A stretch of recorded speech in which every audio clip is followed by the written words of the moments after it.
Hello and welcome to Lose Weight, Feel Great. I'm your host, Joanna Peterson, and I created this summit to share with you how a healthy lifestyle can transform your life. With us today, I have Stephanie Zgraggen, and she will teach us more about hormones and how hormones affect our body and our weight. With all that being said, thank you for being here, Stephanie. Thank you for having me, Joanna. It's a pleasure. Thank you. So tell us a little bit about you and how you get into this field and helping women with their hormones and their health. Yeah, well, my background is in chiropractic. I have a number of degrees. I've got a bachelor of physiology and exercise science. I've got a master's degree in human nutrition and a doctorate in chiropractic and a bunch of other clinical nutrition and functional medicine degrees because I'm that kind of dorky kid and wanted to learn a lot more. But where I got to where I am today as far as my practice is concerned, because for the first 10 years in clinical practice, I was doing both chiropractic and nutrition. And I just found that more and more women were coming into my practice and needing more help with their hormones, with weight loss, with fatigue. And they were going to their doctors and not getting any answers. They were told your labs are normal. You look great. You feel fine. And the woman's like, this is not normal. These symptoms I'm experiencing, it's not normal. This isn't me. I feel like something is off. But they were given no help. Actually, most times they were prescribed an antidepressant and kind of sent on their way. And I kept seeing more and more of these women, and slowly my practice went more into working with more of the functional medicine, more of the functional endocrinology, working with women that are in the gray zone where their hormones are a little bit off balance, but no one has been able to, quote, figure it out yet. And I was able to help them out. And here we are, 15 years later, and 1,000 women helped. And this has become my mission and my passion. And this really all started with myself personally, because when I was in chiropractic school, it's a very rigorous program. You're in school for 4 years, and I was in school 40 hours a week. I was juggling working as well. So I was working about 20 hours a week at a local restaurant. It was my senior year, so I was also getting ready to graduate, taking a bunch of board exams, getting ready to move across the country, get married, and start my own practice. So you could say I was under a little bit of stress. Mm-hmm. And my period was becoming more and more atrocious, to the point where I was in bed. My cramps were so bad that I literally had to be in bed for a couple days. Every time I would have my period, I would have nausea and vomiting where I couldn't go anywhere. And that just wasn't okay for me. And it finally hit me where I needed to really do something about it when I started waking up at 25 years old with night sweats. And at 25 years old, that is not a place to be. So I went the traditional route at first just to kind of see what they could offer. I went to the gynecologist. They did my labs. Guess what? My labs were normal. Of course, what I was experiencing was not normal. And their options were, well, we can either give you birth control or we can cut out your parts. And neither of those really felt good to me. And, just being in chiropractic school, I'm so blessed that that's where I was at that time. It made me think outside the box and look for other avenues to help myself. So I looked at how the hormones really play in each other. Why were my labs normal when I'm clearly not normal? So I discovered there's different ways to test hormones that are more functional. And I tested my own hormones, and lo and behold, I was a hot mess. My estrogen was out of balance. I had high testosterone. I had low progesterone. My cortisol was off the charts, super high, if you can imagine that. I was just really stressed out. And, from there, I decided to learn how to use food and herbs even more than what I already knew.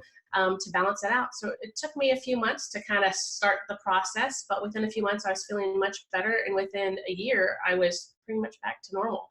And now I have to track my period on a period app because I don't know when it's coming most times. And it's become my mission to really help empower women that they do have a choice with their bodies. They do have a choice on feeling better naturally, and that sometimes antidepressant isn't the only answer in fixing your cycle and fixing your motion and moods and everything else. So that's kind of where I started and where we're at today. So that's the story. That's an incredible story. That's how we start, I guess, all of us, with our own health issues, and then we have to figure it out, especially if there's no answer for it. Yes. Thank you for sharing that. No, thank you. I wanted to ask you, so, the no sleeping, being more fatigued, how do you work with women, especially when they have a lot of adrenal fatigue and, not being able to sleep, no energy throughout the day? How specifically do you help them? Yeah, that's probably one of the bigger, I guess, populations that I see is for fatigue. And fatigue just cascades into so many other things. If your adrenals are out of balance, that definitely trickles down into how that plays with your hormone balance, with your thyroid balance, even with your digestive balance. And for a lot of women, if the fatigue is severe, it's been going on for a while, I really like to do testing. I do saliva testing, so it's done with your spit. And that way I can really look at your cortisol profile, because your cortisol should be high in the morning. It should be nice and even during the day, and then start coming down at night to make you go to sleep at night.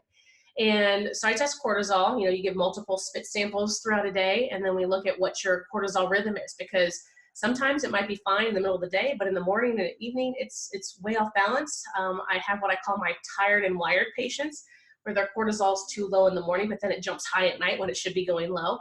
So with testing, we can really get a gauge on where you're at. I also like to test DHEA as well, because I call that the hormone that trickles down to help make your estrogen and testosterone, and I like doing progesterone too. So it's really getting a handle on where some of those numbers start, and then from there you can create a very specific protocol, because whether a woman has high or low cortisol, there are really specific herbs I can use to help balance that out. But in general, we're looking at lifestyle techniques. How can you de-stress or take stress away from your life? Meditation, yoga. For moms that have a lot of children, going in the closet, shutting the door for 5 minutes and just taking a break, whatever it might be for you. And then we also talk about certain foods you can eat more of, certain herbs you can take. So, just cleaning up the diet. I understand that when you are tired and fatigued, you're probably using sugar and caffeine as a crutch just to get through the day. So I don't always take that away first, because then the patient feels pretty deprived. So what I like to do is boost them up first, and then start taking away some of those other foods that might not be as helpful to them as far as their hormones are concerned. But I love the adrenal glands and working with them with patients, because other than the digestive system, those are the two systems that I feel really want to bounce back, and they bounce back quick.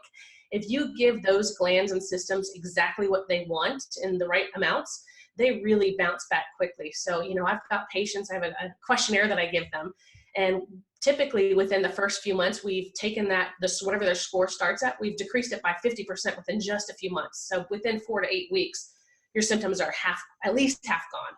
So it's pretty powerful, these little glands, and how much work they do for only being the size of walnuts. Yeah, right.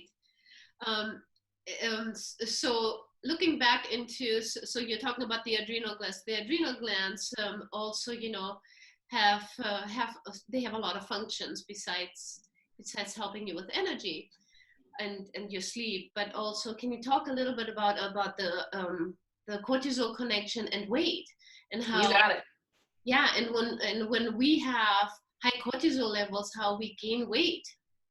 Yes, when we have high cortisol levels, we gain weight. And there's this cascade that happens when you're stressed out, your cortisol goes high. That was initially meant for us to be able to run from a bear, if we needed to, or lift a car off a child. But unfortunately, in today's environment, we aren't just running from a bear or lifting a car off a baby. We are constantly under stress, whether it's, life stress, work stress, family stress, financial stress, you name it. And when our cortisol levels stay high for long periods of time, it starts this cascade that happens. And we don't know what comes first, the chicken or the egg, but what we typically tend to see is that when cortisol goes high, estrogen also goes high. Then your insulin goes up, so you start messing with blood sugar. So what happens is we have high cortisol. That in turn raises estrogen, which also messes with our blood sugar. So that messes with our insulin levels. And then we have some blood sugar imbalance. And then from there, we also start depressing our immune system. And then we also start depressing our thyroid gland. And with all of this is why it's really hard to lose weight during this whole time, because we need that balance there. I've got so many women that come in and say, well, I'm here for weight loss. I've got 50 pounds to lose. Everything I'm doing is not working. They're doing all the quote right things. They're eating a really clean, healthy diet. They're working out, but they're not seeing any changes. And one of the main pillars that I see in clinical practice, one of the reasons why, is hormone imbalance. So if your cortisol is high, it's going to be really hard to lose the weight. Even if the number one goal is let's get some weight loss, the first goal really has to be, we need to get your digestive system in check, get your hormones and adrenals in check, really before you can see a really good, sustainable weight loss for that particular patient. Okay. And are there specific foods that you would recommend? For the adrenal glands, I really love, a certain category of foods. The adrenal glands need certain foods in higher quantities than any other gland in the body. One of them is vitamin C. The adrenal glands take 150 times more vitamin C than any other gland in the body. So it's really, really important. And that's the connection between adrenal gland support and immune system support. So if your adrenal glands are constantly kicking up cortisol, being imbalanced, they're utilizing more vitamin C in the body. So what tends to happen is there's less vitamin C for your immune system, maybe for your skin, hair, and nails. And those are the things you usually will start noticing first. Maybe the mom that's sick every other month. I've got some of those patients I've seen. Or if she says, I'm not sure why, but my skin's just not looking as good as it should. Those are some of the just the small little details that some of these issues aren't working right. So vitamin C foods, of course, we all know citrus has a lot of vitamin C. So you could just eat one citrus fruit a day, or take a lemon or a lime and just squeeze that in your water throughout the day. Also, I love foods like mushrooms. Mushrooms are high in vitamin C as well. So number one, just introducing and improving the vitamin C in your diet. Number two is your B vitamins. They need a lot of B vitamins to make energy, and those little mitochondria, the powerhouse of the cell that make our energy, we need to feed those and boost those. So B vitamins are great for that. So I encourage a lot of green veggies for that. And the other, one of the minerals that we need in higher amounts for the adrenal glands is selenium. An easy way to get that, it's in a lot of nuts and seeds and fish, but the most bang for your buck, so to speak, is Brazil nuts. So 2 Brazil nuts a day would be your daily dose for selenium. So those would be the key foods to start focusing in on if you want to start improving your adrenal gland function. Beautiful.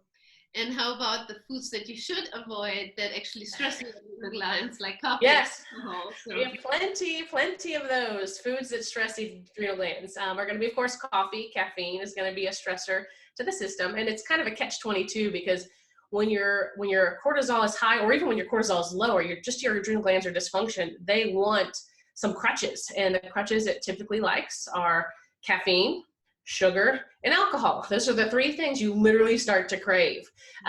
So try to avoid those foods or decrease the amount of foods that you're consuming with that. A lot of our processed foods too are just not only not good for the adrenal glands, but just good for not good for the entire body. So a lot of your processed foods, MSG, monosodium glutamate, a lot of the chemicals that are in foods, your artificial sweeteners, artificial flavors, dyes, colors, all of those things are just putting more pressure on your body to work appropriately. So we just want to take the pressure off the system so it has more energy to do the work, more energy to start balancing and healing the body. Mm-hmm. Beautiful. And how about sleep? So sleep is so important, especially for the adrenal glands, besides, taking some breaks or naps. But since we don't have time to take many naps here, how many hours of sleep do you recommend? Water intake? Yeah, sleep is going to be individualized for each patient. Some patients are going to need more sleep than others, but one of the key factors in knowing if your body is toxic or needing some help is if you need to sleep 12 to 15 hours at a time and you still don't feel rested when you wake up, that is a huge red flag that something else is going on in the body and you need some help. Or maybe you're that person that, struggles through the work week. You've got to go to work, so you're up when you need to be, you're taking care of the kids, etc. But then on the weekend, you could sleep all weekend long. Those are just some key signs that your sleep is out of balance. Some patients can get away with 6 hours, some are 8. I'm an 8-hour girl myself. I feel best when I have 7.5 to 8 hours of sleep. So I know that about myself. And if you have, if you're struggling getting to sleep, maybe you're that tired and wired patient where you wake up tired, you kind of get a second wind at night, that's definitely something going on with the adrenal glands. So I really like to utilize food and herbs for that for patients, really eliminating any kind of caffeine and sugar, anytime really, but anytime specifically after lunch, really avoid those stimulants after lunchtime. Make sure you're drinking plenty of water throughout the day so you feel hydrated. And sometimes too, if you're one of those people that wake up in the night, I always like to ask people what times they wake up, because timing is specific and very ongoing for a patient. that can mean something. So that 1 to 3 o'clock in the morning phase of waking up is usually a sign that your liver is toxic and might need a little bit of help in cleaning itself up, because that's the time that the liver is most active in detoxing for you, is 1 to 3 a.m. Mm-hmm. Yeah, good advice. Yes. How do you feel about exercising when you have stress adrenal glands? Exercise gets very interesting with the adrenal glands, because if you do too much, then you get too tired.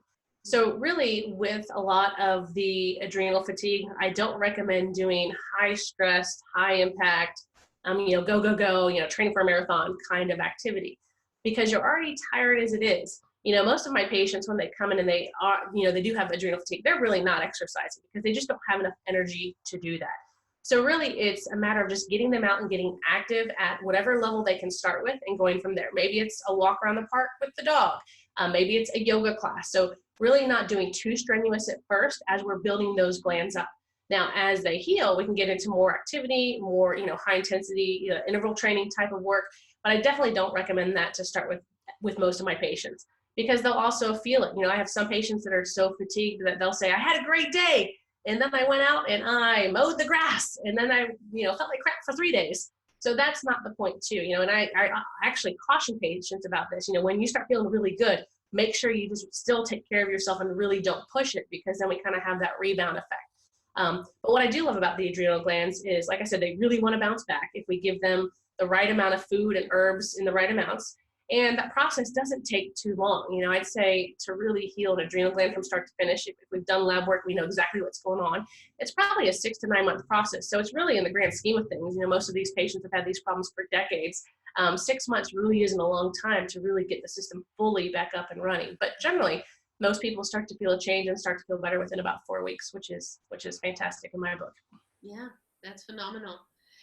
So you talked about supplements that support the adrenal glands. Are there any specific herbs that you prefer?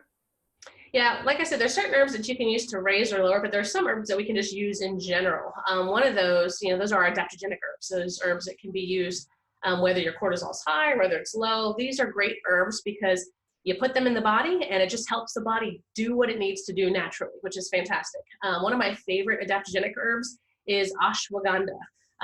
It's also called withania. That's one of my favorites. I use that probably most in clinical practice with my adrenal patients, because it doesn't matter if cortisol is high, it doesn't matter if it's low. It's great for a lot of the women that I am seeing, because a lot of them are the tired and wired. So it's great for the tired, wired patients. It's good for if patients also have some moodiness that comes in with their adrenal fatigue. So that's probably my biggest player in the game. I also love licorice, but that should be cautioned if you've got high blood pressure, because that can raise it a little bit. I also love eleuthero, Siberian ginseng, rhodiola. So those are just some of the herbs that I love to use with patients to really help balance their adrenal glands out. Wonderful. Is there any piece of advice that you can give the audience, something they can implement in their life every day, maybe 2 different things that's easy to do? 2 things that would be easy to do is, 1, do something great for yourself each day to lower your stress, because a lot of this stuff is cumulative over time these days in our environment and how we're working and living these days. So taking 5-10 minutes just to do something for you, whatever that might be, whether it's meditating, going for a walk, playing with the kids, playing with the dog. For me, I love reading books. I love listening to music. I love dancing while I cook dinner at night. So find whatever brings you joy and just work on that each day. And also, I think the other big piece is, don't be too hard on yourselves. So many of my patients think that this process is an all or nothing. It's absolutely not. You might do great one day, you might fall off the wagon the next day completely.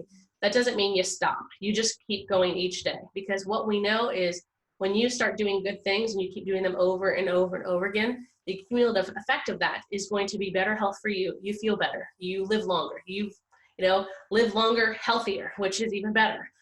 So it's just don't stop. Whatever you're doing for yourself each day, just keep at it. That's great advice. Yes, because most of us, when we fall off the wagon, we stay off the wagon, right? Yes. So yes, it's very important just to recognize I'm just a human, and it's okay. Absolutely. Just one final question. How much water would you recommend for someone to take daily, and something that they can do as a morning practice? Water is interesting. You know, you have the typical 8 ounces, 8 glasses a day. You also have the typical half your body weight ounces. But for adrenal fatigue, it gets very interesting because a lot of the patients that have adrenal fatigue will say, I don't get my water in because I literally don't crave it. I don't feel like I want to drink it. And that's a really interesting point because when your adrenal glands are off, you also mess with an adrenal hormone called aldosterone, which helps regulate your water balance and your salt balance. So it makes sense that a lot of these patients don't want to drink a lot of water. So I don't force them into the 8 glasses, 8 ounces a day, or the half your body weight because their body they can't handle it at that point. So what I say is drink to your thirst level, but also throw some sea salt in your water because a lot of patients are not only dehydrated, but also electrolyte imbalance. So if you will add half a teaspoon of sea salt for every liter of water you drink, that's going to just help with that electrolyte imbalance. So drink, as you feel thirsty. Obviously drink more when you're outside and sweating, but then also add some electrolytes. And it's interesting because my patients, as we either detox them, they go through, whole food detox with me, or as we increase the adrenal gland function, they actually tell me they crave more water and they physically feel that, which is great. We're just balancing out the body. So you'll notice as we fix those things, you'll probably want more water in your life. I think a great morning practice is to get up and not snooze. I'd rather patients not hit the snooze bar, but actually get like 15 or 20 more minutes of a good sleep. So if you're a snooze hitter, stop being a snooze hitter. And my advice is sing in the shower. Yeah, that's wonderful. I like that one. Yeah, I like to do some jumping jacks in the morning. That's perfect. Yeah, get the blood going. Sing and dance in the shower. That's wonderful. Yeah, music is so healing. It is. Well, thank you so much, Stephanie. Thank you for all your information. It's a wealth of information, and thank you for your time today. For the audience, if you would like to get a hold of Stephanie, we're going to have a link below with a free gift, and you can get in touch with her. Make sure you download it. And I'm so grateful you were here today. Thank you. Oh, thank you so much. And I'm so glad that we're offering this free gift because what I've added for today for your listeners is a toxicity questionnaire. Because the other big thing that I've seen with weight loss is the more toxic you are, the tougher it's to lose weight, the tougher it is to balance your hormones, the tougher it is for your gut to work. So this quiz that I've created, it's an assessment for each person so they can assess how toxic they are versus symptoms, what their risk of exposure for toxins is, and then they can score themselves and see how good or how not so good it is. And then over the next 30 days, I give them steps and tools and tips to decrease that number, feel better, balance their hormones, and lose weight. So it's a really powerful tool for people. So I really appreciate you putting that out there for us. Yes, thank you. Thank you. And don't forget to download the gift. Thank you.